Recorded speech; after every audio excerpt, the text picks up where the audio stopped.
Ukrainian drone attack sparked major fires at an oil depot near Russia's Black Sea resort city of Sochi, Russian authorities said on Sunday. Poland is extending its temporary border controls with Germany and Lithuania until October 4th. Ukrainian drone attack sparked major fires at an oil depot near Russia's Black Sea resort of Sochi, Russian authorities said on Sunday. While Russian authorities reported there were no casualties, videos widely shared on Telegram appeared to show huge pillars of smoke billowing above the oil depot. The mayor of Sochi later said firefighters had put out the blaze. The attack was part of a large-scale Ukrainian response, with Russia claiming to have downed 100 Ukrainian drones overnight. Ukrainian authorities said they targeted key sites in Russia's energy and defense sectors in retaliation for Moscow's strikes on Ukrainian cities.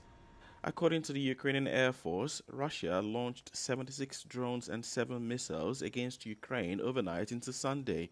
It said 60 drones and 1 missile were intercepted, but 16 others and 6 missiles hit targets across 8 locations. Emergency officials in Ukraine said at least 7 people were injured in Mykolaiv and 4 others in Voronezh region. Pope Leo XIV urged over 1 million young Catholics on Sunday to spread faith and enthusiasm and make a positive impact on the world. During the closing Mass of the Jubilee of Youth, the Pope honored young people across the world affected by war. We are closer than ever to young people who suffer the most serious evils, which are caused by other human beings. We are with the young people of Gaza. We are with the young people of Ukraine, with those of every land bloodied by war. My young brothers and sisters, you are the sign that a different world is possible. Young pilgrims from over 150 countries travel to Rome for the Jubilee, one of the most important events of the Holy Year, originally initiated by the late Pope Francis. It marks Pope Leo XIV's first big encounter with the next generation of Catholics.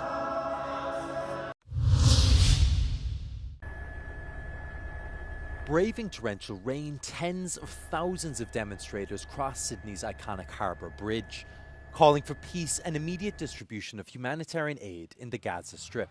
In addition to placards and Palestinian flags, participants carried pots and pans as symbols of malnutrition. The organisers were given the go-ahead to hold the march at the last minute by a Supreme Court decision, despite initial objections from the authorities. Among the marchers was Julian Assange, founder of the WikiLeaks platform. The Australian government is under domestic pressure to move towards immediate recognition of the state of Palestine, following recent examples set by France, Canada and the UK. In an interview, Australian Prime Minister Anthony Albanese set as a precondition for recognition of a Palestinian state the fulfilment of long-term security conditions for Israel. OPEC Plus agreed to boost oil production by 548,000 barrels per day from September, in a move that could further reduce gas prices this year.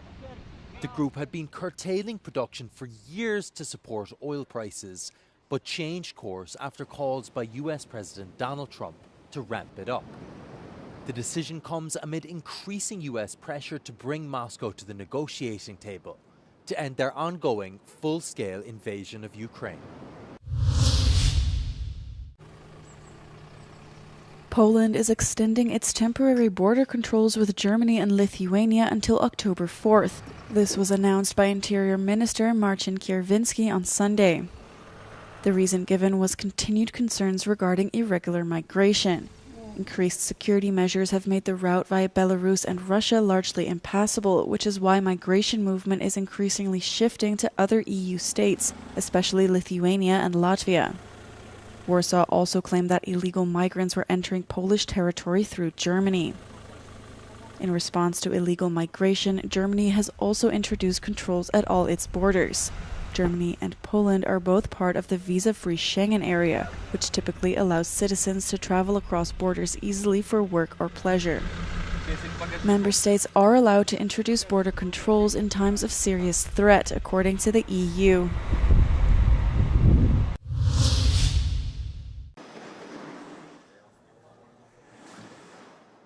After 54 failed attempts to form the National Assembly, Kosovo now turns to the Constitutional Court to resolve the political and institutional crisis that has prevented Parliament from beginning its work since the February elections. On Friday, 8th of August, the Constitutional Court is expected to offer a definitive way out, which may include calling snap elections by autumn. We are not interested in new elections. Of course, if the decision is taken to go into new elections, then we'll respect that and move forward with it. And if the Constitutional Court sees it as the only options to come up out of this situation. In the election 6 months ago, the nationalist left Self-Determination Party of the outgoing Prime Minister Albin Kurti obtained an insufficient majority to create a government, and it failed to convince the main political forces to work together. The institutional crisis deepened after several failed attempts to vote in the President of the Assembly.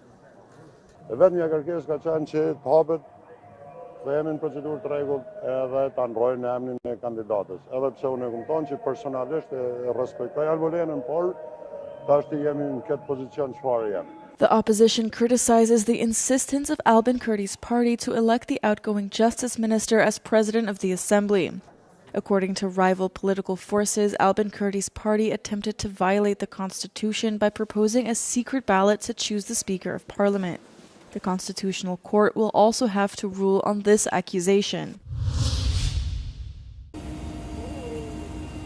The Krasheninnikov volcano in Russia's Kamchatka has begun erupting for the first time in nearly 600 years, according to the region's volcanic eruption response team. It comes after the region's Ministry of Emergency Services issued a tsunami warning following a 6.8 magnitude earthquake, which has since been lifted. The volcano is situated in Russia's eastern volcanic belt, one of the most active volcanic regions on Earth. Scientists say Sunday's earthquake and subsequent volcanic eruption could be connected to Wednesday's massive 8.8 magnitude earthquake that triggered tsunami warnings across the Pacific. Multiple beaches in southwestern France have been closed for swimmers last week after several sightings of the poisonous Portuguese man-o'-war. The marine creature, which resembles a jellyfish, has been spotted along the Atlantic coast. Several beaches have reopened, but officials have warned visitors to be vigilant.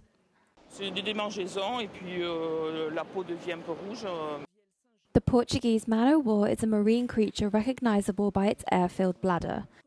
Its venom can trigger reactions from skin irritation to vomiting and respiratory distress. With its 200-meter-long tentacles, the man-o'-war can kill small marine creatures and, in rare cases, be fatal to humans. Si nous on n'est pas là, prendre du sable et se frotter parce qu'en fait c'est des filaments qui viennent se coller à la peau et avec le sable on va pouvoir réussir à enlever les filaments. Donc tout d'abord enlever les filaments et après le mieux c'est de rincer. Local hospitals have warned against touching the creature with bare hands. If stung, individuals should seek medical advice. Although the creatures are typically found in tropical or subtropical waters, recent sightings of the animal in the Atlantic Ocean have become more frequent. Marine scientists have said that shifting ocean temperatures as a consequence of global warming might be a reason for their movement.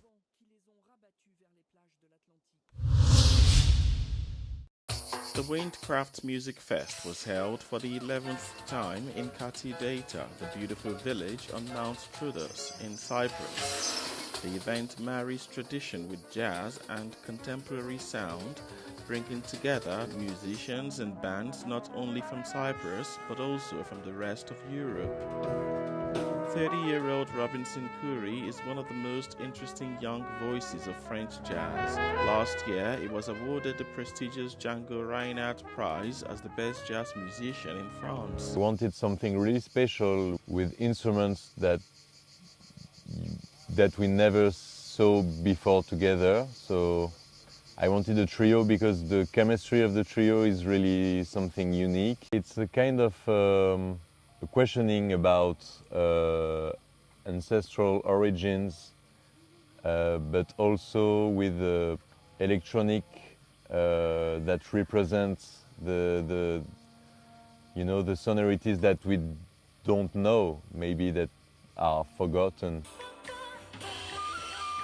Oranica is a group of 5 young Bulgarian musicians who share a love for both Bulgarian tradition and contemporary music genre with a focus on bass. We interpret Bulgarian folklore mixed with some other modern styles such as drum and bass, dubstep, even jazz.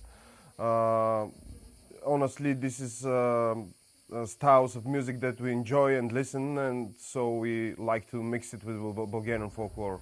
We have the didgeridoo, which is ancient woodwind instrument that has the bass, and we also add more bass from synthesizers and mix it with acoustic instruments and traditional singing. The members of the band met 16 years ago in a park. For many music lovers, Windcraft Music Fest is more than just a concert series. It's a living testament to the richness that comes from collaborations between people who have never worked together before, and it reveals the talents of both local and international artists, with a special emphasis on wind instruments.